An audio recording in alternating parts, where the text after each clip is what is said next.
Bismillah, Assalamualaikum warahmatullahi wabarakatuh. Saya lanjutkan. Tadi ada yang sedikit terlewat ya, yaitu format pemantauan untuk tim yang ada di level RT atau RW selama warga ada yang terkonfirmasi dan harus 14 hari isolasi mandiri. Nah, hari pertama kita harus bisa mengetahui apakah dia itu gejala ringan, sedang, berat, atau bahkan tanpa gejala. Bila mana hari pertama kita ketahui memang dia hanya gejala ringan, maka kita bisa langsung untuk loncat ke hari ketiga. Ya. Jadi prosedurnya adalah ketika kita sudah tahu bahwa dia hanya bergejala ringan atau bahkan mungkin tanpa gejala sama sekali, itu kita bisa follow up, tanya ya, bagaimana keluhannya, kemudian berapa saturasinya, obat-obatan apa yang sudah diminum. Ya, setelah kita tanya hari pertama clear, dia hanya tanpa gejala atau bergejala ringan, maka kita lanjut follow up hanya di hari ketiga. Ya, apa yang ditanya di hari ketiga sama, yang ditanya adalah keluhan, saturasi, kemudian cek sisa obat-obatan yang ada. Kenapa? Karena biasanya dari klinik, dari rumah sakit maupun dari puskesmas itu hanya dikasih obat untuk 3 atau 5 hari. Ketika di hari ketiga mungkin obatnya sudah hampir habis. Ya, kita butuh untuk menanyakan ini untuk apa? Tujuannya adalah restock.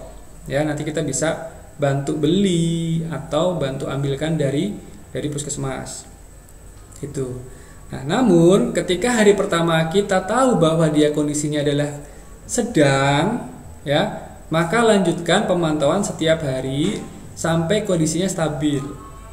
Ya, hari pertama oh dia ada saturasi kurang di bawah 95. Nah, ini berarti udah masuk ke kriteria sedang.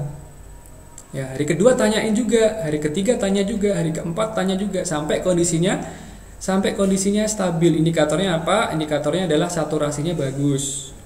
Ya, tidak ada keluhan, sesek, nyeri kepala, kadang sakit banget kepalanya, ya. Atau mungkin demam tinggi, ya, atau gangguan pencernaan. Ini yang sering kita alami nih, sering kita jumpai. Gangguan pencernaan, nyeri ulu hati lah, mual, muntah, bahkan diare. Ya. Nah, umumnya gejala ini sampai hari ke-7 nanti. Hari ke-7 atau bahkan sampai hari ke-10. Nah, ini penting juga disampaikan kepada warga yang isolasi mandiri bahwa gejala COVID-19 ini nggak bisa dipotong di tengah jalan. Ya, seperti halnya pasien demam berdarah. Demam berdarah itu 7-10 hari baru sembuh. Nggak bisa 5 hari sembuh. Kalau 5 hari sembuh berarti bukan demam berdarah. Ya. Kalau 5 hari sembuh berarti mungkin COVID-nya juga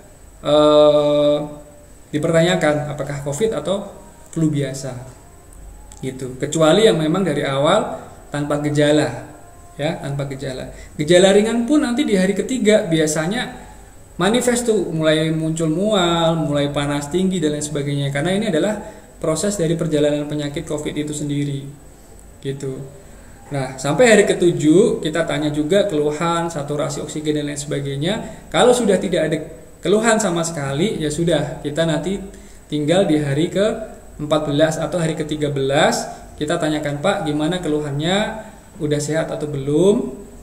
Kalau sudah sehat berarti kita selesai proses isolasi mandiri. Atau mungkin ditambahkan ya, di hari ke-10 kita harus tahu di hari ke-10. Ya, di hari ke-10 kita cek juga apakah kondisinya sudah sehat atau belum.